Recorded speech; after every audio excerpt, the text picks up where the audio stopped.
Good morning, everyone, and welcome. It's so great to have so many of you join us, squeezed in between 2 short weeks. So we're really looking forward to a very exciting and engaging roadshow for Queensland.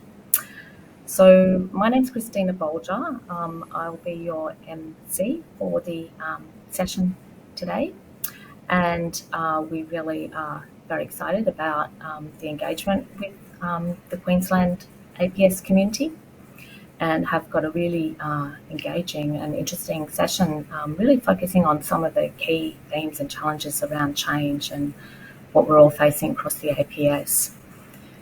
So I'd like to start by acknowledging the traditional owners of the land on which many of you are meeting in Brisbane, the Turrbal and the Jagera peoples, and acknowledge the traditional owners of other lands, including the Ngunnawal people in Canberra, from which the APSC are broadcasting.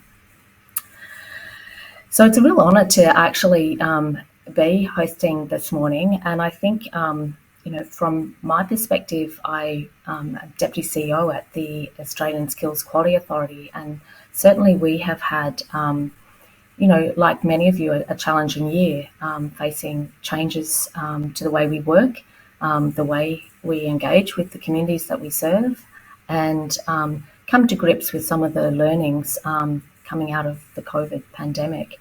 But it has equally been a very exciting time for us in terms of opening up new opportunities for the way that we're working, and the way in which the APS is even seen in the community. I think we got some real runs on the board with the very responsive and agile approaches that were taken across the board to respond to COVID. So this roadshow event is really an important way of you being able to engage with senior leaders across the APS and hear about some of those challenges and some of the more recent developments from the Commission. So this morning we'll start with a keynote address from the First Assistant Commissioner, Head of the APS Academy, Grant Lovelock.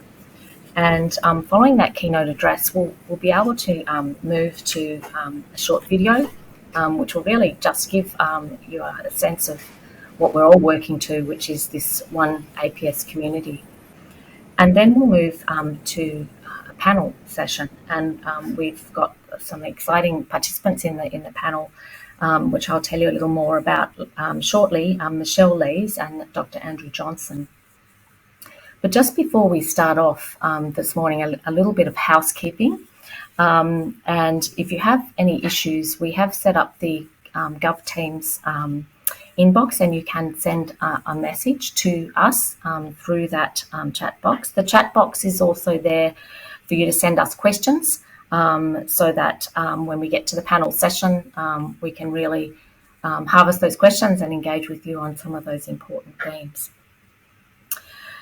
But in starting off, it's now my pleasure really to introduce Thanks, Grant. Christina.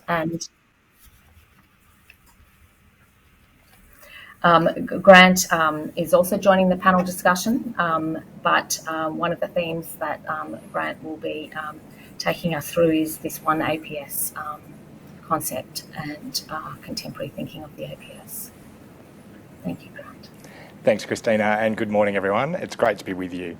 I'd like to also acknowledge the traditional custodians of the lands that we're all meeting on today, and extend that respect to Aboriginal and Torres Strait Islander colleagues joining us.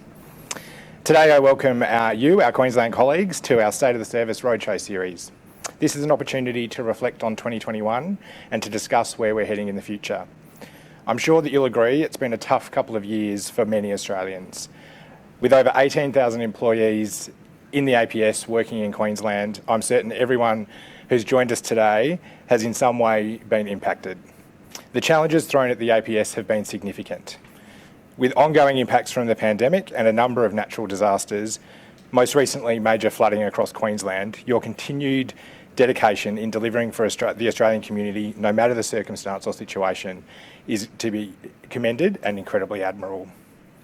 There are more than 153,000 people working in the APS across 97 agencies, 14 portfolios and in more than 567 locations across Australia and the globe. I think you'll agree that the APS has an incredible reach and a wide range of responsibilities. What you do matters, from persuasive policy, advice to government, regulation and service delivery.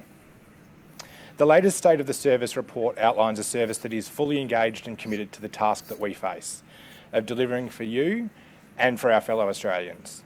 As we've seen in previous years, this task is not likely to get easier. The demands on good governance, on statecraft and our capacity to collaborate and work as a cohesive public service will continue to grow, as will public expectations and those of government. The world around us is constantly changing, and our attention over the last 2 years has been dominated by crisis, both here at home and internationally. For the APS, this has meant making rapid changes, often under increasing pressure as the needs of citizens and governments shift. The pandemic continues to illustrate the increasing complexity of our work, a public health crisis with implications for our economy, our regulatory systems, national security, and how we deliver services, integrate technology and data, and mobilise our workforce. This pandemic will pass, but the challenges around geopolitical, social volatility, technological change, and economic disruption will not. As we continue to effectively serve the government and the Australian people, we will need a public service that is driven by data and a sophisticated utilisation of technology. We will also need an APS that is collaborative and works as one enterprise in dealing with the increasingly complex and interconnected issues of our work. We need an APS with diverse backgrounds and experiences that is truly reflective of the modern Australian community, who through an inclusive culture can leverage the breadth of perspectives and expertise that resides in each and every team across our organisation. What adds to this is that fundamentally we need an APS that is committed to its values, to service, and it's ethical, respectful, accountable and impartial. So where are we heading? Public service is a never-ending journey. Much of it is about cultural change, and that takes time as well as coordinated leadership. But it is also about how we attract and retain and develop our people capability to make sure that our employee value proposition is strong and that we stay competitive in the pursuit of talent. The independent review into the APS by Thody proposed wide-scale changes to ensure the APS was fit for the future. The report built on previous work, including the Blueprint for Reform from 2010. The report focused on the need for a more joined-up, people-facing, data-enabled, capable and trusted public service, one that's able to deliver effectively in a radically changing operating context. The government agreed with the majority of the independent panel's 40 recommendations and asked Secretary's Board, our most senior leadership group, to take these forward, a challenge they accepted. The Secretary's Board has used the pandemic to accelerate implementation of practical reforms that make a difference. The public service 10 years from now will look very different from the public service of today. So what does that mean for your work? Clearly, it requires a major focus on people and our people capability. It is now 1 year since we launched the APS Workforce Strategy. The strategy is the foundation for driving the alignment of APS initiatives and investment to attract the best, develop the capability of APS employees and mobilise people into our highest priority work. Implementation of the strategy is supported by the APSC's Centre for Excellence in Workforce Planning capability. This small team is having a big impact. It's supporting APS agencies to foster workforce transformation across the enterprise as a whole, whilst meeting unique circumstances in particular agency contexts. System-level thinking and ensuring enduring capability of our people is at the heart of APS reform. Last year, we established the APS Academy. It's a hub of learning for employees at all stages of their career, with a focus on the core craft capabilities that are critical for a world-class public service. Under each of these capabilities is a suite of learning and development opportunities available to every APS employee, irrespective of location and stage of career. These include, but are not limited to, foundational training in topics such as integrity or delivering great policy, professional development in topics such as human-centred design or engaging stakeholders, through to the delivery of SES masterclasses that recognise the unique operating environment and context of the APS. An APS Academy faculty is comprised of respected current and former APS practitioners. This faculty guides the design and implementation of programs offered through the Academy. It is part of a deliberate new approach to learning and development that leverages the strengths and areas of expertise from right across the APS and seeks to embed a culture of continuous learning. One example is an EL2 professional development program under development right now. We're seeking to offer a flexible pathway for participants to choose learning components that emphasise particular areas of capability aligned to APS-wide needs. For example, managing hybrid teams or developing leadership capability. We're looking to start rolling the program out later this year, so you'll be hearing more about it in coming months. An APS Learning Board made up of senior APS and external experts has also been established to look at new ways to build capability across our 153 strong workforce, to best support our people to develop the skills and expertise they need and to deliver for the Australian people and communities we serve. One of its early priorities has been to reduce duplication and inefficiencies in learning and development purchasing practices across the APS. A new learning marketplace is being explored aimed at increasing competition and innovation in the market. We're also ensuring that the biggest capability uplift comes from the dollars that we spend.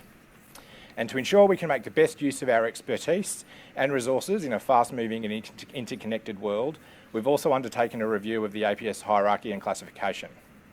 The review looks at ways to make sure we better value and utilise the expertise and contribution from people at all levels, roles and functions and locations across Australia.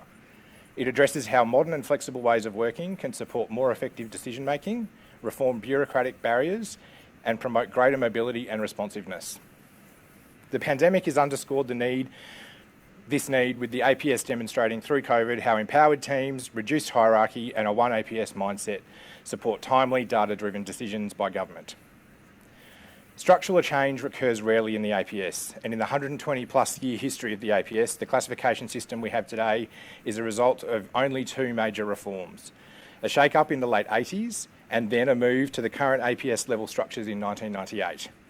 Nearly a quarter of a century on, in a vastly different operating environment, it's not just timely, but essential to ask whether existing culture and structure inhibits our capacity for innovation, agility and delivery in today's world, and for our leaders to demonstrate willingness for bold change. A digital review has provided a baseline for the APS digital and ICT capabilities, and we have a sharp focus now on how a whole of APS approach to digital funding. Supported by the Digital Transformation Agency, the APS is working together to ensure we're investing in the right things at the right time and moving in a strategic and coordinated way. One aspect of this is sharing and reusing of digital capabilities to optimise our investments across government. If one agency invests in new technology, design pattern or skill, we want the rest of the APS to be able to use and leverage this.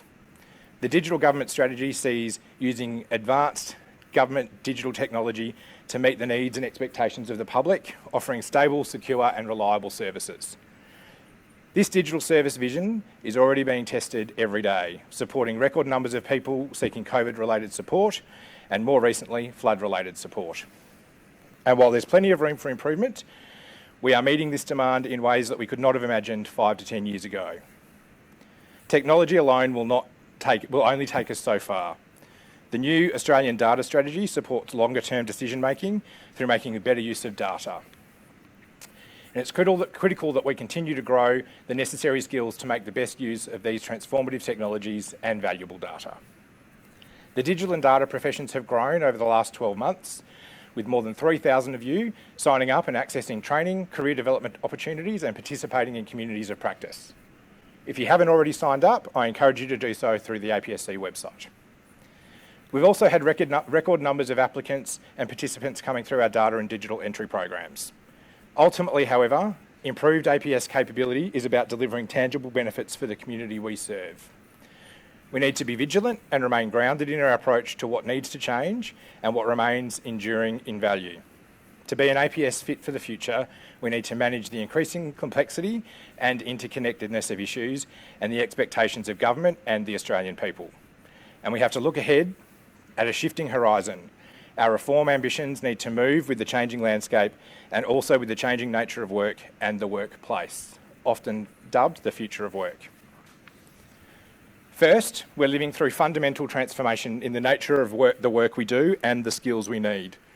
A high-performing APS, digital technology pervades work environments everywhere. To be a leading digital economy and to take advantage of changes in machine learning, advances in artificial intelligence and digitisation, the APS needs to scale its digital infrastructure and skill its workforce. 71% of agencies have said they have critical skill shortages in data, digital and ICT. These are the most frequently reported shortages across the APS.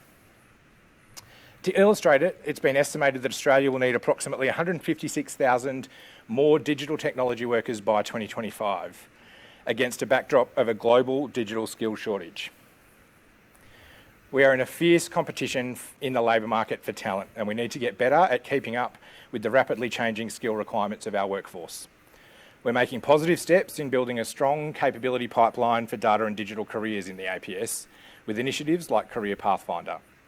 At the same time, we need to develop data and digital literacy across the whole workforce.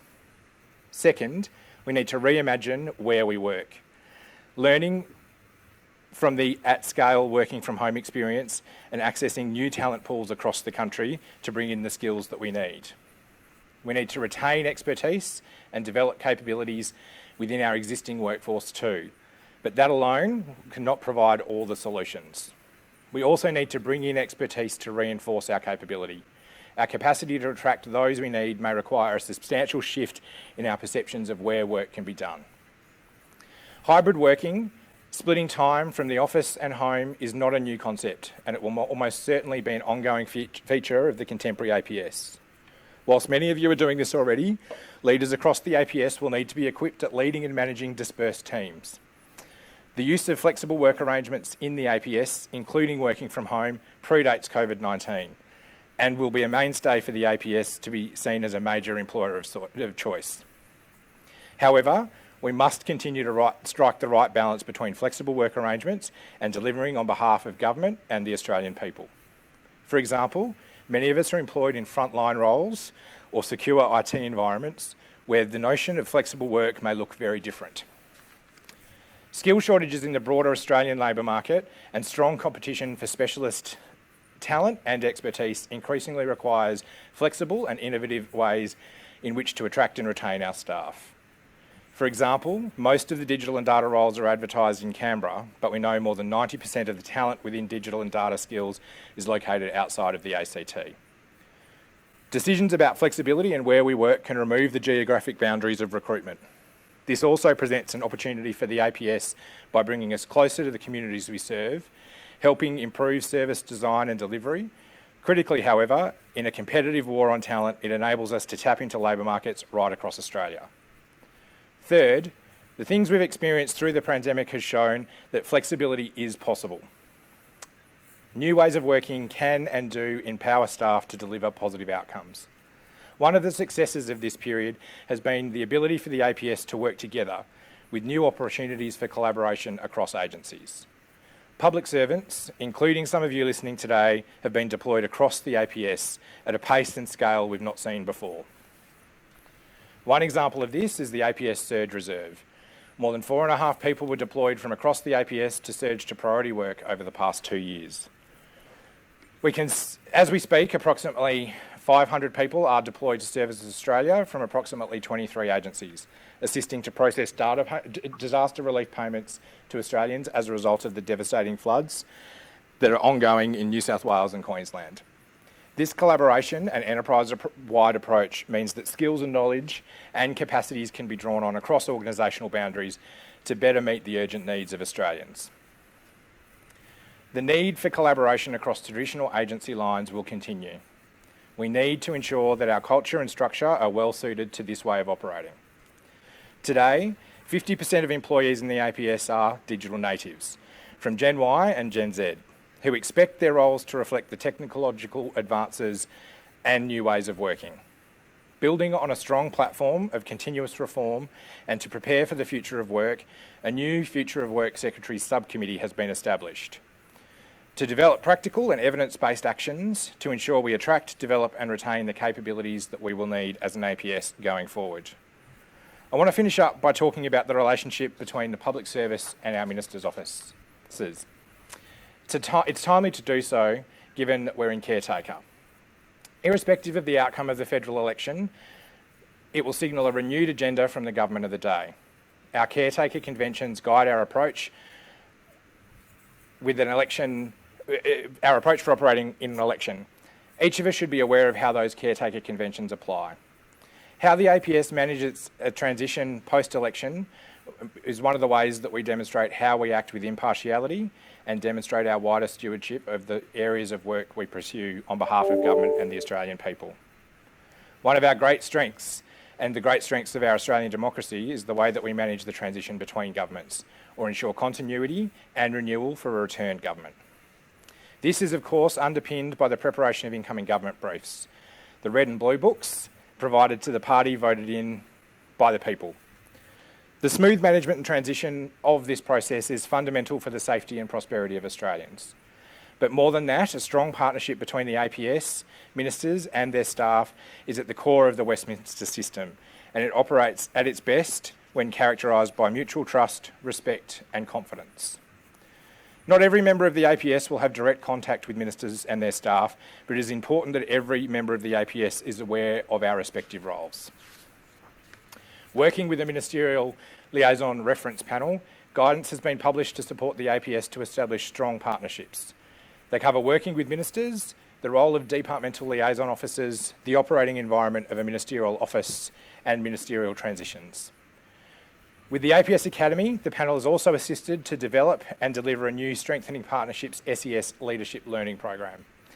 We're now building on that to develop a complementary program for parliamentarians and their staff to ensure they can get the best from the APS. In conclusion, I'm sure you'll agree that there will always be natural and global forces at work that will throw complex challenges for us as a service to manage. What form the next challenge will be is undetermined. Henry Ford, founder of the Ford Motor Company, said, "If everyone's moving forward together, then success takes care of itself." Even undetermined, each new challenge will require fine-tuned statecraft and an APS working at its best. If we are to effectively serve the Australian people and the government, we need to work in partnership and as one APS to harness the diverse perspectives and knowledge across our organisation. The Australian Public Service is world-class because of the sense of service that you all embody and the values that guide our work. Thank you for the work that you do, and I wish you all the best for 2022.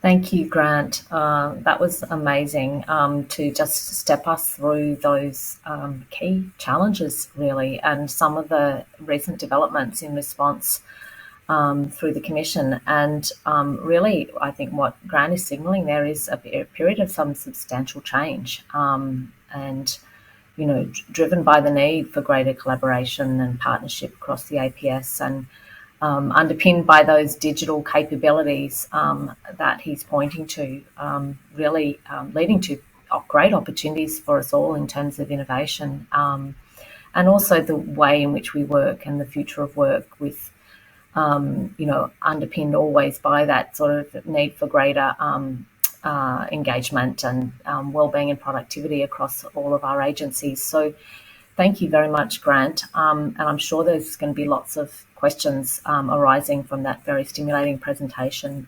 So a reminder that Grant is joining us for that session with the panel, so jot your questions down.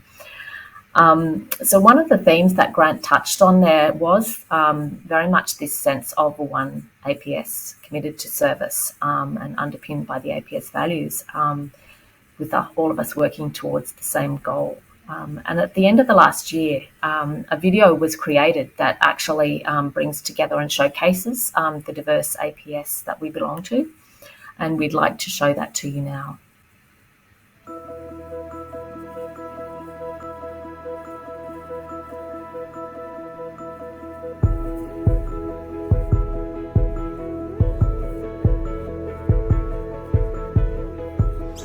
Hi, I'm Kanchi from Newcastle.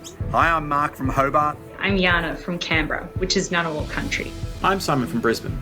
I'm Kay and I work in Geelong, Victoria. My name is Mirage and I'm based in sunny Nauru. I'm Zara, based in Fitzroy Crossing, over 3,800 kilometres away from Canberra. What oneAPS means to me is working towards something bigger than yourself. Engaging, collaborating and sharing knowledge. No barriers between agencies. We already have a good history of coming together to solve complex problems. Bringing all of that diversity that people bring with their backgrounds. Through teamwork and collaboration. This is oneAPS in action. We provide face-to-face service support to our most vulnerable, remote, disadvantaged and Indigenous customers. I've helped customers with bushfire claims, with flood claims, even cyclone claims. Helping Australians from culturally and linguistically diverse backgrounds. Bettering the lives of the Australian community. Like this little guy. I want to have oneAPS that can demonstrate people with disabilities into leadership positions. It's just been great to be part of oneAPS where we all work together. Towards a common goal as oneAPS. oneAPS.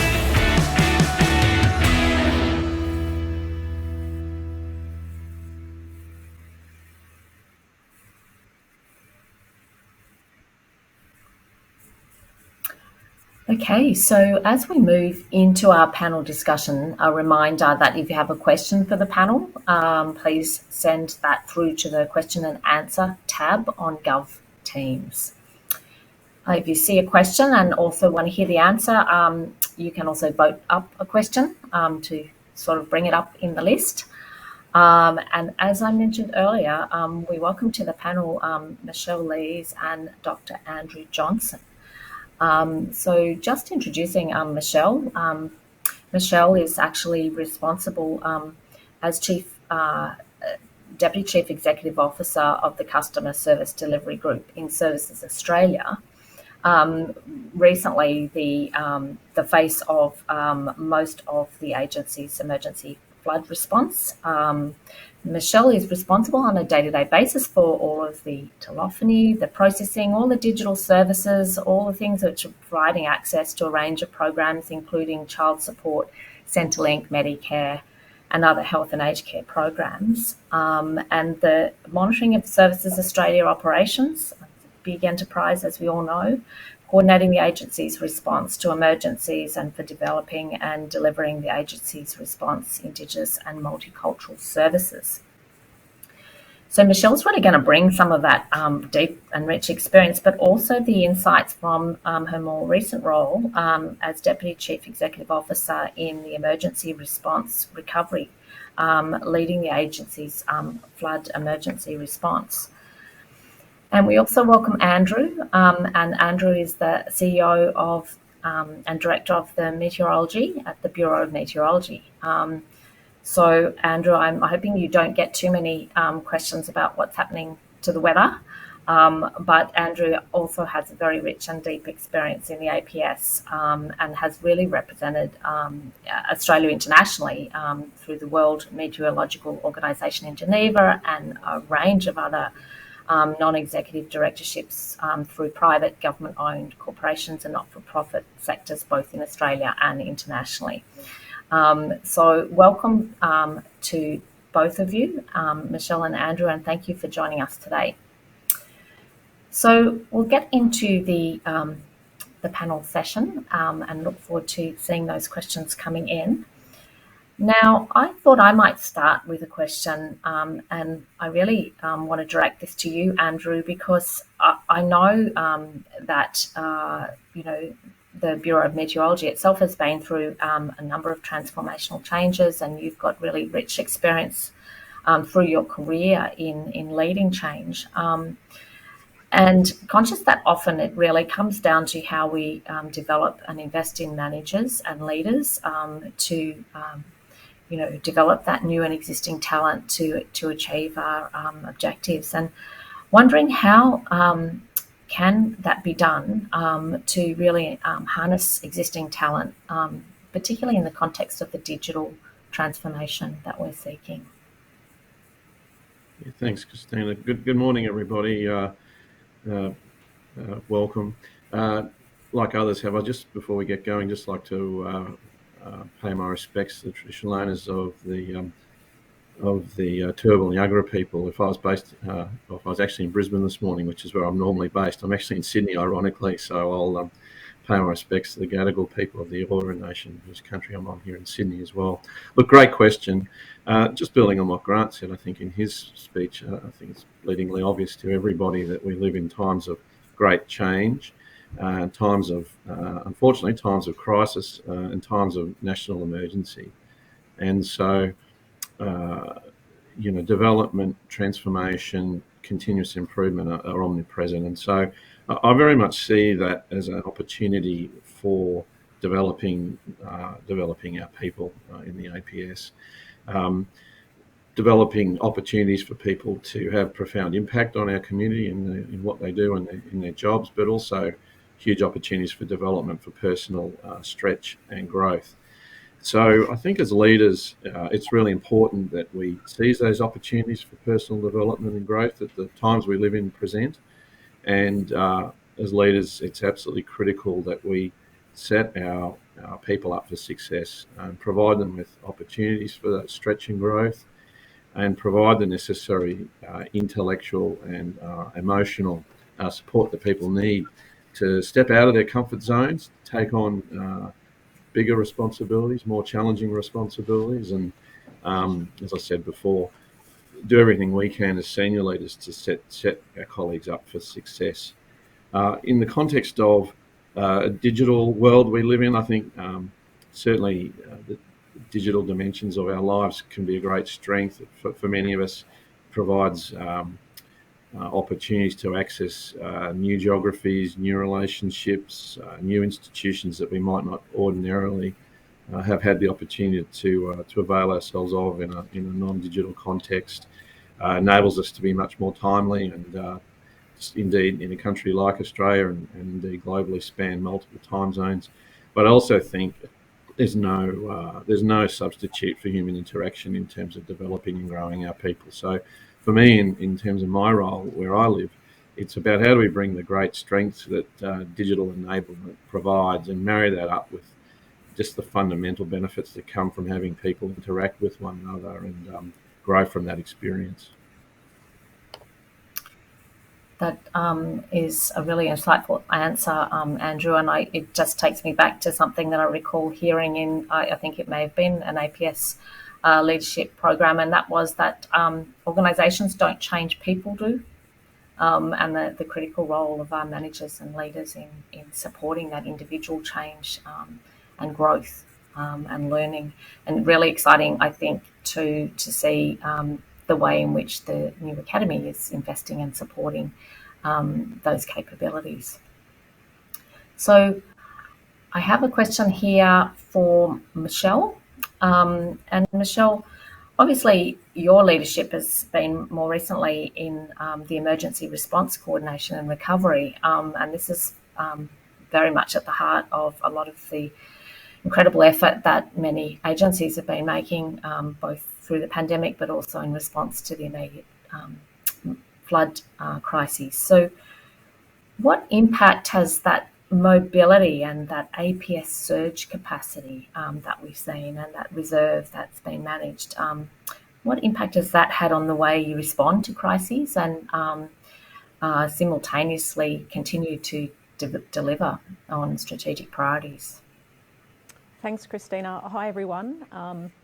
As with Andrew, I usually live on Turrbal land, but I am on Ngunnawal land for the presentation today. So I would like to also acknowledge the Turrbal and Yuggera people and also the Ngunnawal people on whose land I'm situated today and every week, in fact, when I come to Canberra for most of the week. So thanks for the question, Christina. As Grant mentioned, really the mobility and the surge response embodies the goal of oneAPS. It's been absolutely critical to service delivery and being in service to the community over the last 2 years. And I've been in the public service for 37 years, and certainly the demand that I've seen over the last 2 years as a result of various COVID impacts and most recently the recent disasters is unprecedented. I've never seen anything like it before, and have been involved in leading various emergency responses at scale over many years and many natural disaster seasons, and it's been like nothing I've ever seen before. So the reality of being able to surge both within the agency and from an APS perspective has been fundamental in helping us to respond flexibly and very quickly to the community when it's been in need, and providing that reassurance around having a public service that will be responsive, that will ensure that people get the support they need at the time they need it, and building the confidence of government in our ability to respond as a service as well. So in terms of some additional facts, because I know in the presentation there were some facts about some of the work we've done over the last few years, I just thought I'd cover off a few here. An example of in 2020, on the fateful day when a lot of people, the economy essentially closed down in a lot of situations, we were able to process, finalise, complete around 1.5 million job seeker claims within a 5-week period.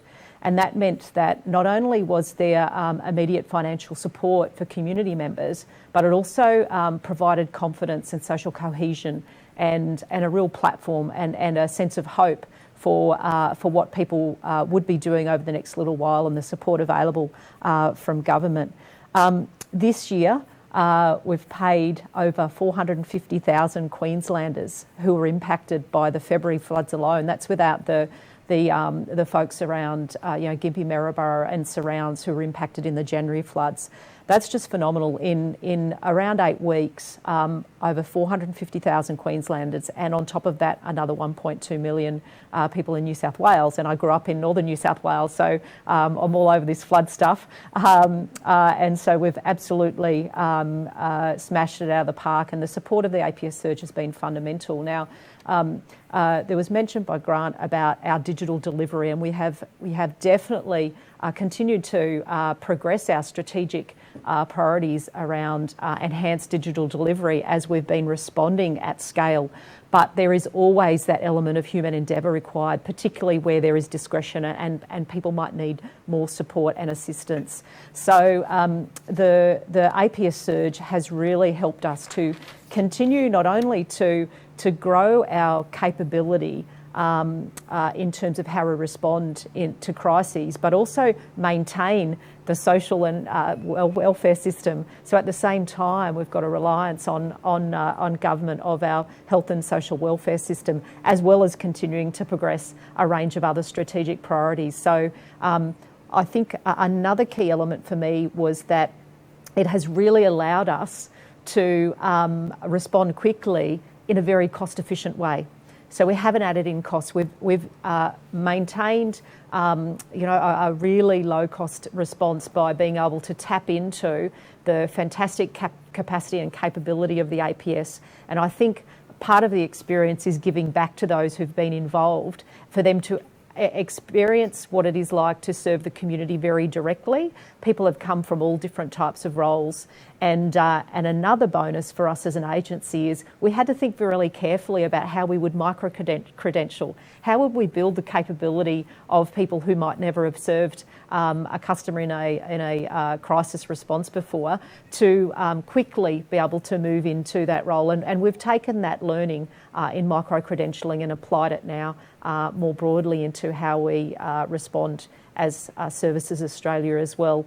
The final point I'd make is I'm really proud that what we've done in an APS is really part of the contemporary thinking. Having been on the ground in recovery centres in Queensland a number of weeks ago now, I met a whole lot of people who were working for the Department of Communities who did very different roles in their day jobs, and so they were using that surge response as well. And I thought, wow, isn't that fantastic that different public service entities are working through, well, how do you actually maximise capacity, come together, collaborate and work as one in responding to the needs of individuals and the community. So I'll leave it there. Thank you, Christine, but a very big thank you, because I know we've we've put our hand out and asked for support over a number of incidents over 2 years now, and really appreciate the support and the goodwill that everyone has shown. Thanks. Yeah, and look, it has been wonderful what's been able to be achieved. And Michelle, I just was also picking up on what you were saying in relation to, yes, it's full steam ahead with that sort of digital transformation and the way that has in fact helped with that high volume processing that's needed at critical times. But, you know, that sort of real calibration around the role of the APS, and that you mentioned confidence, cohesion and hope. And I think those three things, you know, very much the core value that we can provide through the services to communities, and how that's been a sharpened focus through that, you know, the way in which your operations have been able to be delivered. So thank you for that. I think probably I have a question that might go now to Grant, just to be fair. We'll spread it around.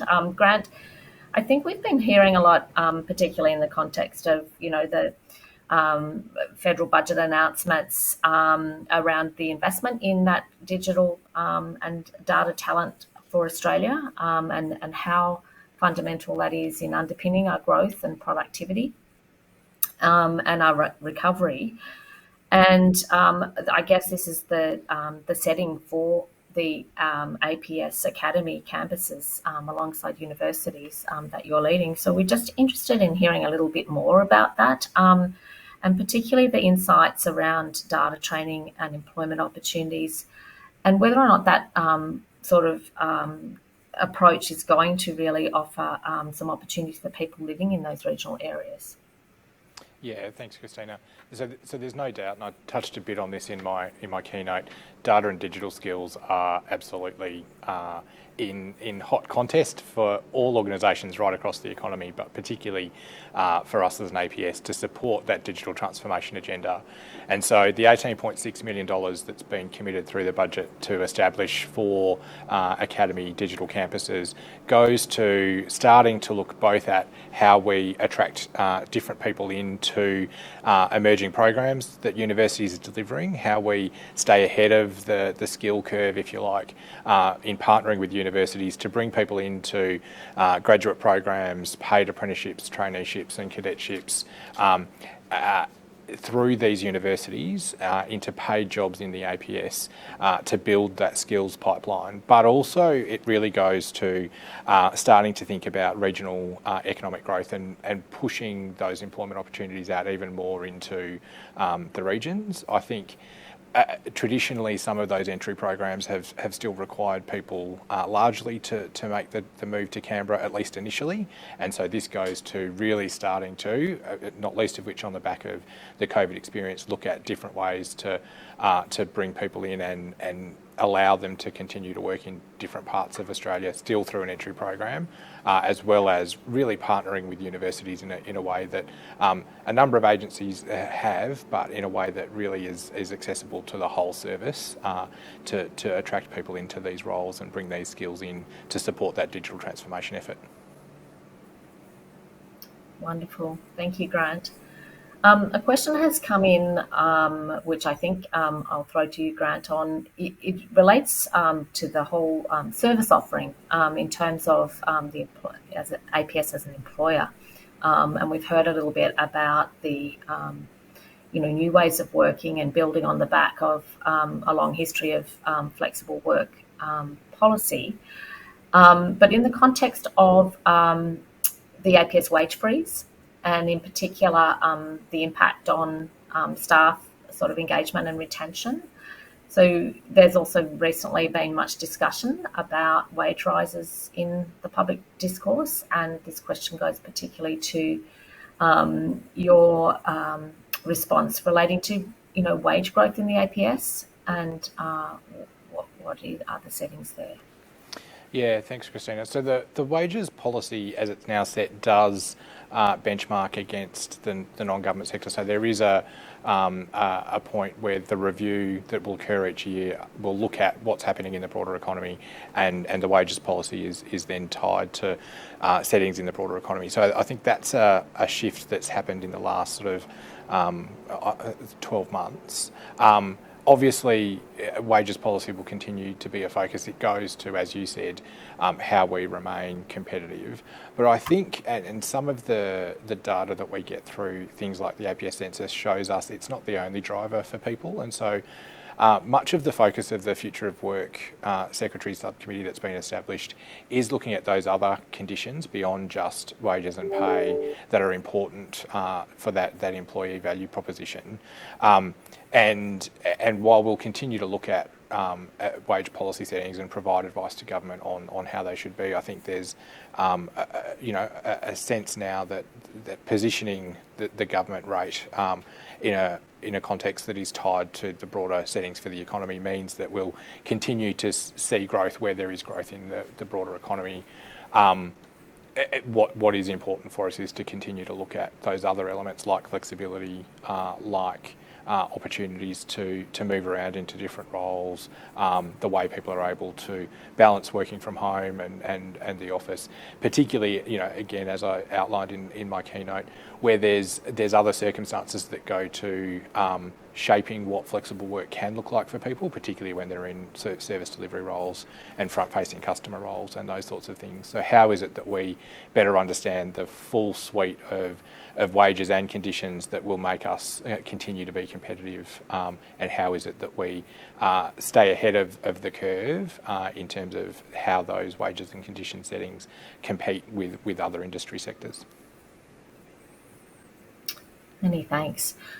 A question has come in from Michelle relating to technology improvements. Are you able to give us some commentary on what type of technology improvements could the future bring that will really help us with that APS customer-facing workforce?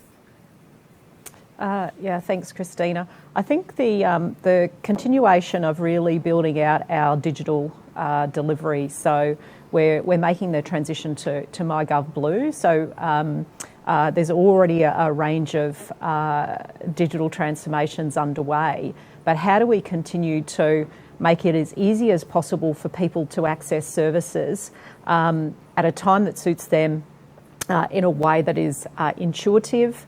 The use of voice, so the traditional thought of you're using the phone as a phone. Well, actually, these days phones are mini computers, and how do you use your voice rather than doing things in a different the way we might have done them in the past, and really having more intelligent services. So we've got a lot of digital assistants.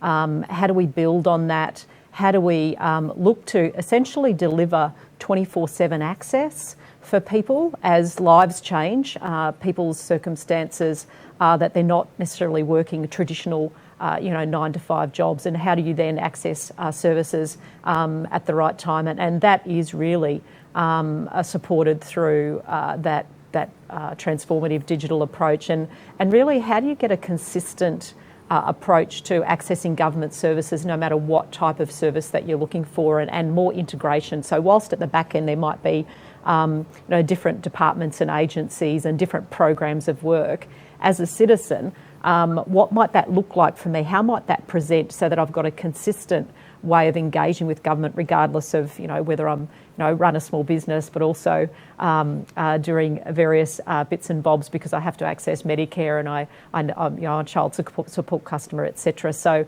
I do think that continuing to understand that community members, citizens, don't necessarily want to be, coming into a shop front. They don't necessarily want to be hanging on a phone. They want to be running their life and engaging with government in the way that they do, as with all the other parts of their life. So, greater use of, for example, video chat as part of if people do need face-to-face, how do we have, and we're doing that now within Services Australia. The pandemic's really sort of increased our focus on different ways that we can engage effectively with people, leveraging technology. But I do think the next frontier is really far more digital end-to-end service delivery, where someone gets a digital outcome sort of almost in real time. Because we have built in not just the front end and the technology to make it easy for people to engage from a front end perspective, but we've worked through the different back end parameters to allow sort of more real time support being provided as well.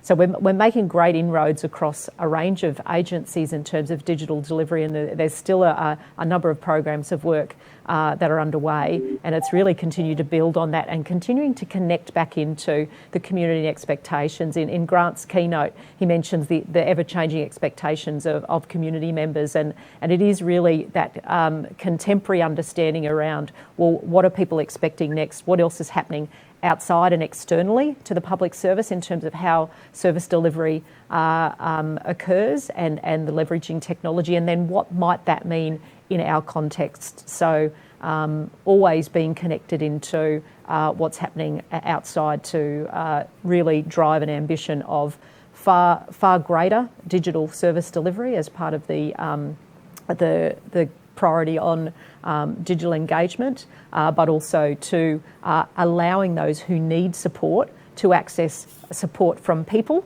from public servants, and what does that then look like in a way that best suits citizens' needs.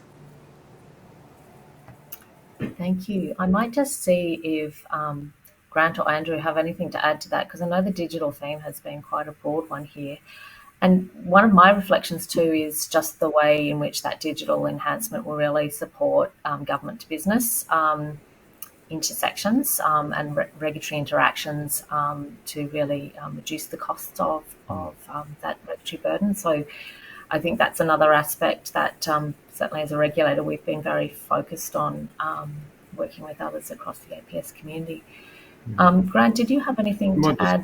Yeah, I could say something there, Christina, if it helps, just building on what Michelle said. So just reflecting on the Bureau's experience in recent years, and some of you may or may not know that the Bureau's website is the most visited website in the Australian government, and our app, I think, is now the most visited app. So just last week, we had just under 8 million Australians have got our app on their phone, which is amazing. It's basically doubling every month in terms of usage. So we've still just got another 20 odd million to go, and we'll have everybody covered. But part of our journey has really been about, this goes to Michelle's point, around putting the customer at the centre of everything we do, deeply understanding the customer's needs, and then using technology as an enabler to enable us to give that customer, whether that's an individual citizen or a pilot on the flight deck of an aircraft, or a commander in the field of battle, or a farmer, or whoever it might be, an outstanding experience every time they touch the Bureau. So really shifting the psychology from a service orientation to a customer service orientation, and a customer service orientation that's deeply enabled by digital technology. So there's a fundamental shift. So it's not about pushing technology to people, but it's about deeply understanding their needs, how they work, and how we leverage the advantages that technology provides, harness that with also the deep advantage that comes from human interaction to give that target audience, whoever it might be, an outstanding experience. And so that's been the sort of centerpiece of our journey over the last few years, is around again, that putting the customer at the center of everything we do, and deploying technologies that are fit for purpose to give those customers an outstanding experience, and to think broadly about technology. So for example, what you take Northern Queensland or Northern Australia in general,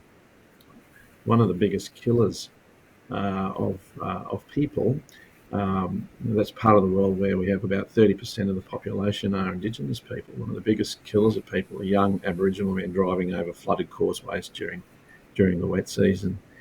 And so in many parts of the Northern Territory and Western Australia now, we now deliver our forecasts in language, and that's both human and technology mediated. So it's about deeply understanding why aren't our messages getting through, why are people still driving across flooded causeways or making decisions that would seem illogical or rational. Well, it's actually on us because we weren't deeply understanding that for many of these folks, English was not only not their first language, but probably their fifth. So it was up to us to shift how we wanted, and technology helps us there enormously in terms of cultural and linguistic diversity and how we respond to that. So there's just a little vignette of the power that comes from having deep customer insight, marrying that with the human experience that's enabled by technology. Great initiative, thank you. We might shift and just touch on something a little different. Grant, a question's come in around mobility, and it draws through some of the things that you were talking about in terms of career development, learning and growth. Will there be more opportunity to transfer at level across the APS rather than just waiting for positions to be gazetted? Yeah, thanks, Christina. It's a really good question. The Commissioner has a real focus on mobility and has had in his time as Commissioner. Both internal mobility and certainly things like surge provide an opportunity for people to move for shorter periods of time into urgent work need. We see lots of mobility often between departments and agencies in the portfolio of that department, and that's something that we're keen to look at a bit more to understand what it is that happens within portfolios to kind of accommodate that, and how it is that we might be able to leverage that more across and outside just the portfolios of those departments and agencies. And then specifically in the academy context, what we're looking at the moment is what we're terming as sort of immersion programs. That is deliberately using mobility as the learning opportunity and the learning pathway for people, because we know that actually for adults, the way that they best learn and most want to learn is by doing it through work. And so thinking about how it is that we create opportunities for people to move across organisations to engage in different roles, develop different skills, again goes to the kind of capability conversation we've been having this morning. It's about how we use the workforce we already have to move around the system in different ways and provide opportunities both for the individual to gain different experience, build skills and knowledge, but also for the system to then benefit from moving their skills and knowledge across into different contexts to be deployed. So it's absolutely a focus for us, and certainly in the immediate context in the academy, something that we're looking at for next year in terms of some immersion programs for people. Thank you.